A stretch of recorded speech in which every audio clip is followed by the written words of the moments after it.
Bonjour à tous et bienvenue dans cette nouvelle vidéo de la chaîne Time Codistic. Alors, cette fois-ci, nous allons parler du haut sens perceptif de l'audition. Enfin, c'est pas le sens le plus facile en fait à expliquer parce que c'est pas le plus courant. Et comme le dit Peter Sanders, c'est pas le plus facile à développer.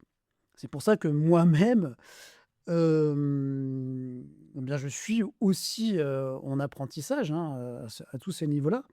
Et je continue à développer et à expérimenter, ce sens. Parce que c'est pas le sens qui est pour moi le plus, on va dire, le plus évident au début. On a tous plus ou moins un ou 2 sens, on va dire, de prédilection et en tout cas, voilà, ce haut sens perceptif de l'audition, il est, un peu plus compliqué à développer, mais hyper intéressant, comme tous les autres, bien sûr.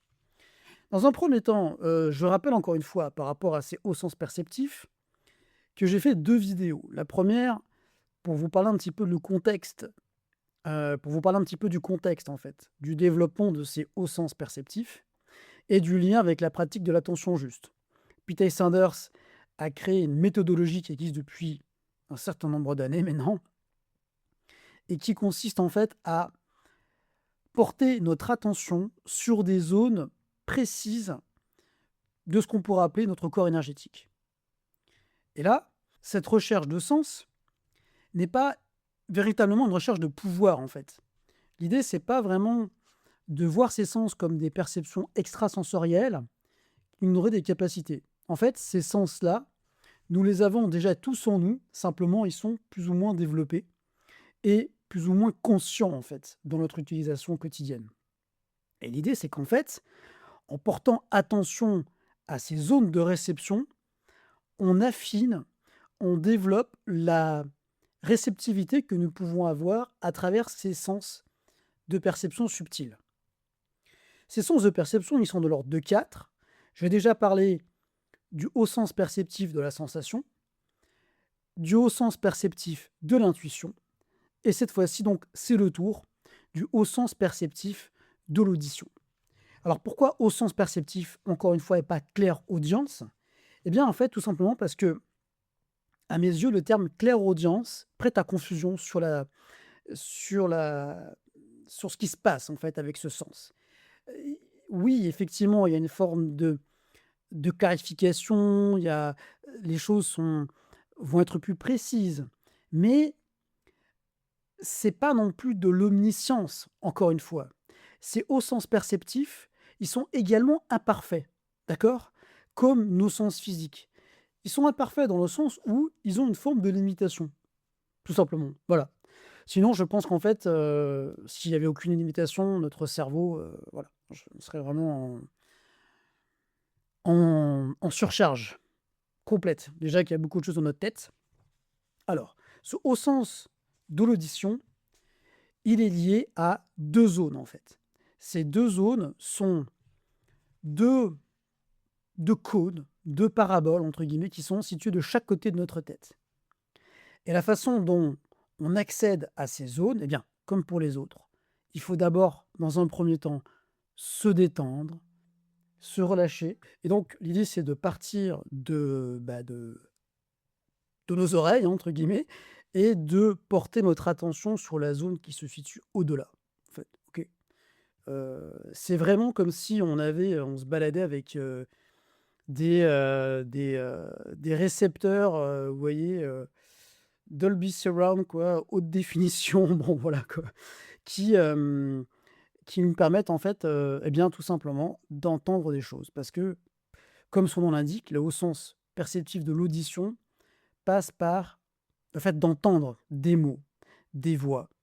C'est le sens de Jeanne d'Arc, hein, on va pas se mentir, hein. Bon. Mais oui, en fait, c'est ça qui est incroyable, c'est que, comme le dit Peter Sanders, ce haut sens perceptif nous permet de capter des mots, des, des phrases, en fait, qui viennent alors d'où? Bonne question. Est-ce que ça vient de l'univers? Est-ce que ça vient de notre psyché? Pour moi, en fait, c'est exactement comme pour l'intuition.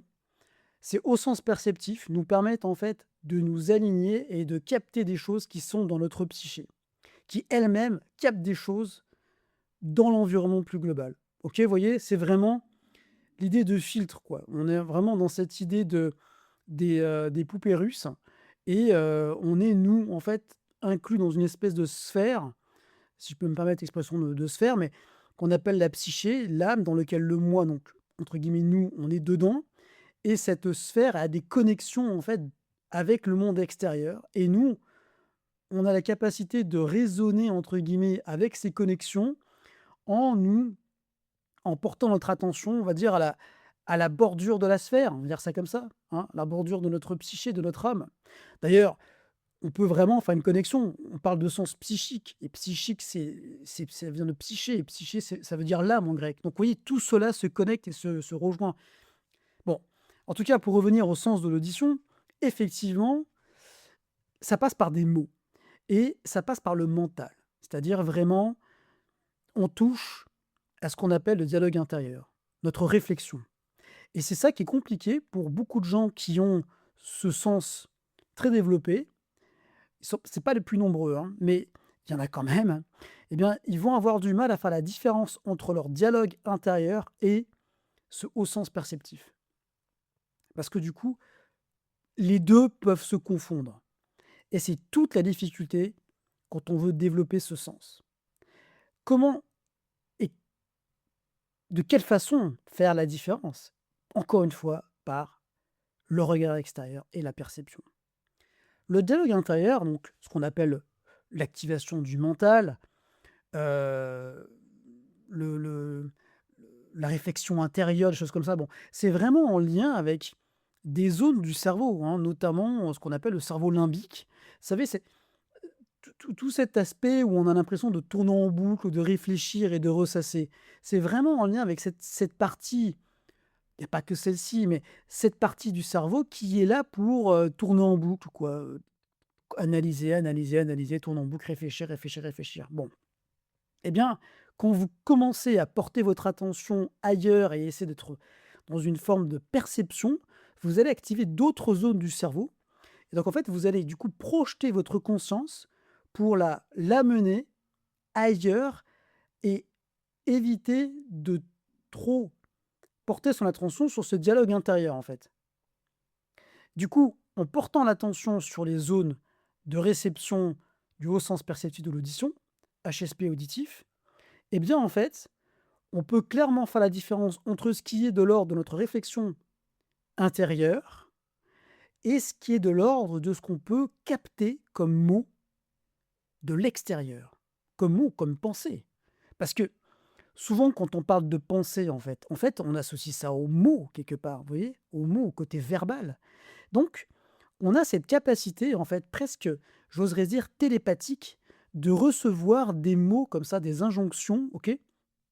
Et je pense que c'est ce sens-là qui est notamment utilisé quand on fait des voyages chamaniques et que nos esprits nous parlent en fait par, eh bien, la télépathie tout simplement. Donc la télépathie, c'est quoi? Bah, c'est la capacité de transmettre des mots, une information de type verbal par le biais de ce canal du haut sens perceptif de l'audition. C'est ça, en fait. Et du coup, eh bien, la question qu'on peut se poser, c'est que quand ce haut sens perceptif est hyper sollicité, eh bien peut-être qu'on peut capter vraiment des choses très fortes dans notre psyché. Et on fait le lien avec tout ce phénomène de canalisation, de gens qui disent entendre des voix, voilà. Bien, c'est tout simplement parce que peut-être ils sont en train de vivre une expérience psychique interne très forte et ils captent des informations qui proviennent de leur psyché.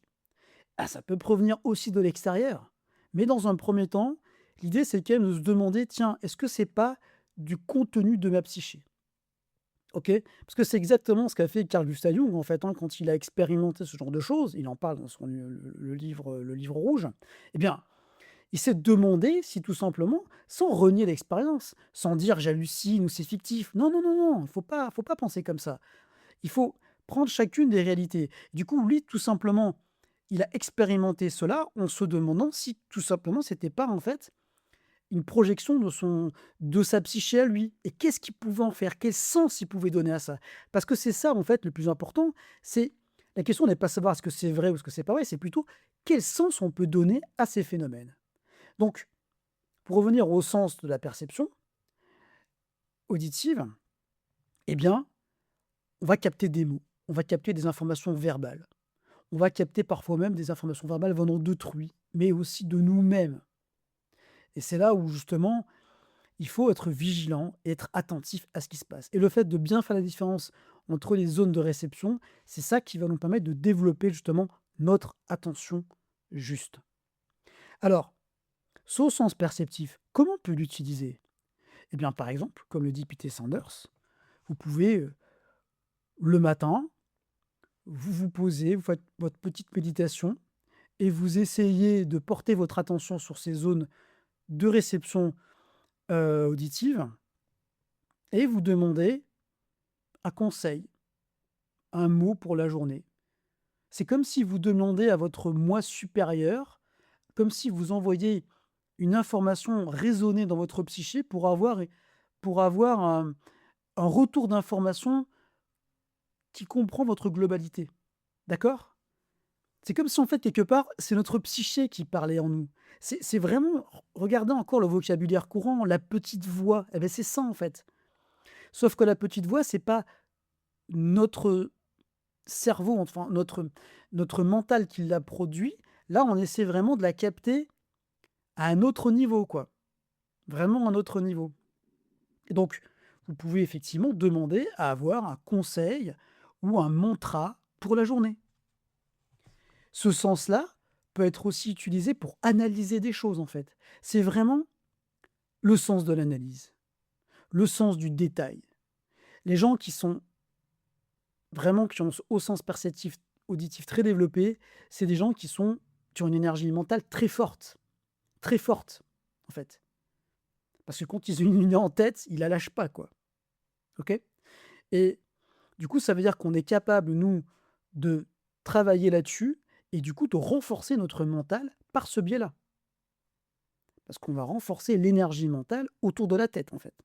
Tout cela est encore en lien et se complète magnifiquement. Donc, les avantages du sens auditif, eh bien, au volume le plus élevé, pratique de l'attention et on capte l'attention de l'autre, en fait. OK? On développe notre écoute. Ça, c'est très important. Ça peut être un sens très utile donc pour avoir une espèce de direction, un écho, en fait, du besoin du moment ou de la journée pour nous. C'est le meilleur sens donc pour comprendre et analyser un problème et une situation. Et oui, le mental, la réflexion, mais là, imaginez le mental, la réflexion poussé à un niveau psychique, quoi. C'est-à-dire, c'est comme si, en fait, pour faire un parallèle avec le modèle des 8 circuits de conscience, le sixième circuit se mettait au service du troisième circuit et pas que à travers l'intuition. Là, à travers l'analyse poussée. C'est aussi donc, bah, bien entendu, le sens, hem, le sens le meilleur pour projeter nos pensées, en fait et pour aussi développer des arguments. Heu, on est dans le verbal, en fait, toujours pareil, donc qui comprend le verbal et qui est capable d'utiliser les mots à bon escient, est capable de faire passer des choses, en fait et faire passer des messages puissants à travers sa pensée et donc c'est aussi le sens le plus utile pour avoir des questions et des questions spécifiques à des réponses spécifiques, pardon, à certaines questions. Quels sont les désavantages? Eh bien, à un volume bas, en fait, il peut être difficile à discerner entre notre propre pensée, en fait. On peut avoir du mal à faire la distinction entre ce qu'on capte au niveau mental et ce qui vient de notre pensée. OK? C'est aussi le sens le plus lent, en fait. C'est vraiment le sens le plus lent. Le plus rapide, on l'a vu, c'est l'intuition.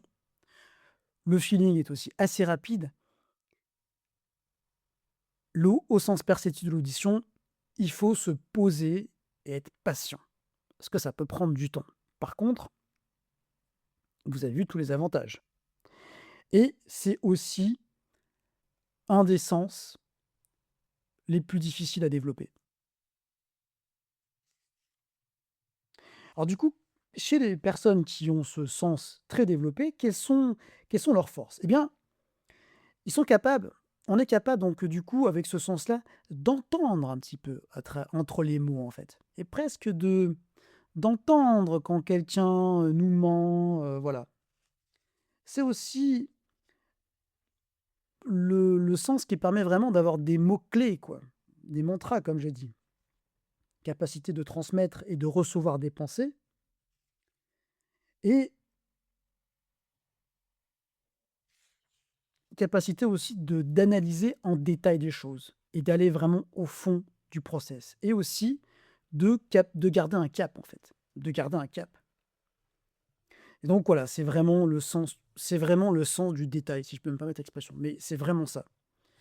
Alors quelles sont du coup les autres faiblesses par rapport à ce au sens, de l'audition? Eh bien, on peut douter en fait de notre, potentiel de «psychique» entre guillemets et on peut être aussi parfois trop analytique, si on utilise trop ce sens, poser trop de questions et dégager une trop forte énergie mentale aussi. Alors pour ceux qui sont très réceptifs comme moi, ça m'était arrivé d'être vraiment, perturbé par certaines énergies mentales de gens qui bombardaient, quoi. Moi, j'ai même senti parfois des gens qui, ça donnait vraiment l'impression qu'ils rentraient dans mon crâne, quoi. Vous voyez? Ça, c'est vraiment comme si, à partir de ces antennes, elles se projetaient, elles essayaient de se connecter à mes antennes, quoi. Vraiment, j'avais cette sensation-là, c'était assez étonnant et du coup, ces personnes-là peuvent aussi avoir du mal à suivre leur feeling et leur intuition. Ils sont trop dans le mental, en fait, beaucoup trop dans le mental et c'est pas vraiment un sens qui va permettre de développer sa sensibilité. C'est vraiment donc du coup, encore une fois, effectivement, c'est le sens qui permet d'analyser les choses et de rentrer dans le détail. C'est ce sens-là qui va donc du coup vous aider à développer et à renforcer votre mental, OK? Et à clarifier vos pensées, tout simplement en faisant quoi? Eh bien, en projetant votre attention en dehors et en essayant d'avoir un retour d'information sur vos pensées du moment et voir ce que vous avez comme information. Donc ce haut sens auditif, eh bien, c'est la clé pour les personnes qui sont trop sensibles ou, sont trop intuitives. Enfin, c'est la clé, c'est une des clés. Pourquoi? Parce que les personnes trop intuitives vont être parfois surchargées d'intuition et là, le fait de d'analyser les choses, eh bien, on va pouvoir se concentrer sur un projet et une idée à la fois et faire le tri. Et puis quelqu'un qui est trop sensible, il va pas forcément avoir toujours c'est pas, le feeling, c'est pas un sens précis. On sait pas très bien ce qui se passe, mais on sent qu'il y a un truc qui va pas bien. Vous voyez, c'est vraiment ça dans l'idée. Eh bien, en développant alors notre intuition, mais aussi notre clairaudience, notre sens perceptif de l'audition, eh bien, on va pouvoir essayer d'avoir un peu plus d'informations et de détails sur qu'est-ce qui se passe et qu'est-ce qu'on ressent dans le moment. Alors pourquoi il est difficile? Bien parce qu'il est en lien avec notre mental et notre mental, notre capacité de réflexion, eh bien, elle est fortement perturbée par par nous-mêmes, en fait et par nos émotions, par tout ce brouillard, en fait, au plus tout ce contexte de fond qui peut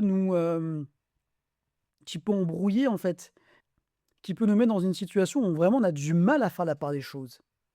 Bien là, l'idée, c'est qu'effectivement, en faisant cela, en développant la clairaudience, on est capable d'avoir la tête un peu plus, «sur les épaules» entre guillemets et de rester un peu plus calé, un peu plus ça nous permet vraiment de garder la tête plus froide, tout simplement.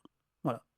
Ça nous permet vraiment d'être plus analytique et du coup de prendre du recul sur le flot émotionnel qu'on peut ressentir, notamment à travers du haut sens de la sensation. C'est pour moi assez clair parce que je l'ai beaucoup «pratiqué» entre guillemets et j'ai été confronté au début à des difficultés et j'ai continué, j'ai insisté, j'ai pris mon temps pour vraiment essayer de voir et d'avoir des situations qui me permettent de valider le fonctionnement ou pas.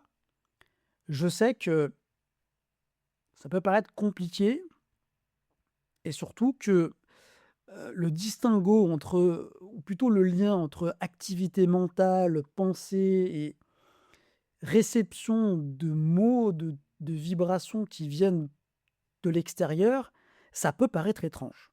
Ça peut paraître étrange. Mais comme je vous dis, pour l'avoir expérimenté à travers les voyages chamaniques au tambour, quand les esprits nous parlent, effectivement, c'est par ce biais-là. Ça peut sans doute vous arriver aussi pendant les rêves. Vous allez entendre des voix. Alors du coup, certains diraient: «Oui, mais en fait, c'est les pensées qui génèrent ça». Oui, si on veut, parce que ça passe par le même canal. Sauf que là, on porte notre attention à un autre niveau du canal, en fait. OK? Et on va du coup arriver au bout d'un moment à ressentir si c'est nos pensées ou d'autres pensées qu'on capte. Voilà. Et du coup, eh bien, en développant ce sens-là, on est capable aussi, bah, d'améliorer son audition de façon générale, en fait. Alors pas l'audition en termes acoustiques, au niveau des oreilles, hein, on est d'accord, hein, mais sa capacité à se concentrer et à écouter, en fait. Et donc à rentrer dans la dimension de ce qu'on appelle le mental. Le mental, le processus des pensées, la réflexion, l'analyse. On est vraiment dans tout ce domaine à travers le haut sens perceptif de l'audition. Et je vous assure que le livre de Peter Sanders, par rapport à ça, m'a aidé énormément à comprendre, en fait, ce sens, à comprendre certains mécanismes de ce sens. Qu'est-ce qu'on entend par là? Qu'est-ce que c'est que ce mécanisme d'entendre des voix? OK? Et pourquoi ça pourquoi ça pourrait faire sens, en fait? Pourquoi ça pourrait faire sens? En tout cas, voilà, écoutez, c'était une première vidéo parce que je pense qu'il faudra sans doute en reparler prochainement.